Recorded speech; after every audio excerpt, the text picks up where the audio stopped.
Je vous révèle en 3 à 4 étapes simples comment désamorcer une situation conflictuelle et surtout comment faire le premier pas pour éviter que le désaccord persiste dans votre couple. Bonjour, je suis Yannick TM, votre catalyseur d'authenticité et de croissance consciente. Cela vous est probablement déjà arrivé si vous êtes en couple ou si vous avez déjà été en couple, et cela vous arrivera probablement lorsque vous serez en couple, que dans une situation de désaccord, on se dise qu'on a raison et qu'on ne veuille pas céder. On ne veut pas faire le premier pas, on aimerait que ce soit à l'autre de faire le premier pas pour pouvoir désamorcer cette situation. Donc, premier principe de base, choisir consciemment d'agir et de prendre la responsabilité entière de faire ce qu'il y a à faire pour désamorcer les choses. Ne cherchez pas à attendre que ce soit à l'autre de faire le pas. Ne cherchez pas à attendre que ce soit forcément l'autre parce qu'il a tort de faire le pas. Bien sûr, je parle dans le cas où vous tenez vraiment à l'autre et dans le cas où vous voulez pouvoir agir pour élever le niveau d'avancée de votre couple. Ça veut tout simplement dire qu'il faut créer le terrain favorable pour que cela puisse se faire. Donc, premier pas, choisir de le faire. Deuxième chose, même que lorsqu'on a choisi de le faire, ce n'est pas forcément toujours facile de faire le pas. Alors, si malgré votre choix, vous avez quand même du mal au moment venu à pouvoir faire ce pas, le deuxième élément que moi j'utilise dans cette situation, c'est de m'imaginer en situation réelle en me disant c'est peut-être la dernière conversation que j'aurai avec elle. Ce n'est pas être fataliste, c'est être réaliste. On voit tous les jours des personnes qui n'avaient pas prévu de mourir.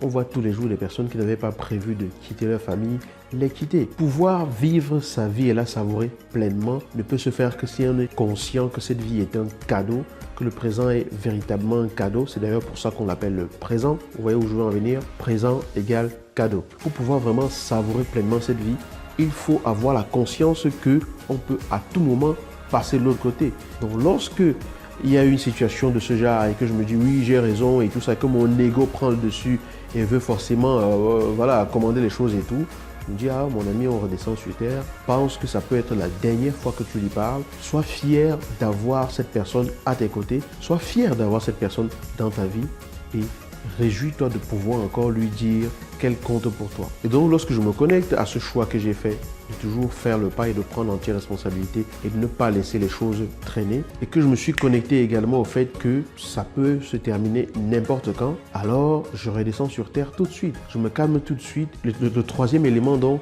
c'est que je tourne mon attention vers combien la personne compte pour moi. On est en situation de désaccord actuellement, on est en situation de mécontentement, on a eu une conversation dans laquelle j'ai peut-être réagi avec énervement et tout, et je voudrais désamorcer la situation. Mais très souvent, quand on est en colère ou quand on est énervé, on pense qu'on va être énervé tout le temps. C'est-à-dire qu'on se dit que ce n'est pas possible d'agir autrement tout de suite, parce qu'on est tout simplement connecté à tout ce qui est énergie de colère.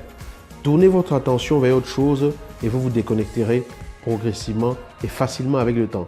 Qu'est-ce que je fais? Je tourne mon attention vers combien elle compte pour moi. Je tourne mon attention vers combien est-ce que cette relation m'a déjà apporté jusqu'ici.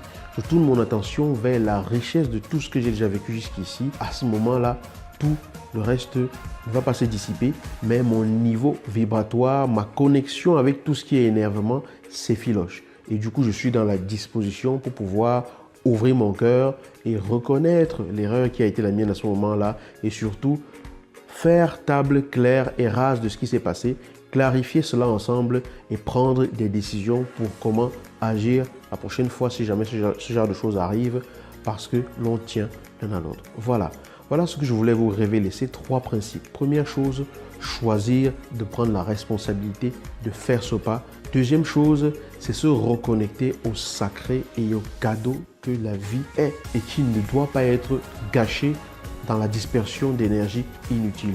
Troisièmement, détourner son attention de cette connexion de colère et se reconnecter à quelque chose de beaucoup plus élevant, de beaucoup plus vivifiant pour trouver la force, l'humilité de redescendre sur terre et de pouvoir communiquer cœur à cœur avec l'autre. J'espère que ces 3 éléments vous apportent un certain éclairage et vous permettent de pouvoir passer vos relations à un autre niveau, toute autre relation qui compte véritablement pour vous. Voilà. Comme je le dis toujours, je ne détiens pas la vérité. Ceci n'est que ma vision et mon expérience de la chose. Laissez cela résonner en vous et à vous de voir ce que vous en faites en fonction de ce que cela appelle en vous. Si ce n'est pas encore le cas, je vous appelle à vous abonner. Partagez massivement. Abonnez-vous, activez la cloche et partagez. Si vous avez aimé, un pouce en l'air, likez. À très bientôt les amis et je vous souhaite toujours le meilleur dans votre vie.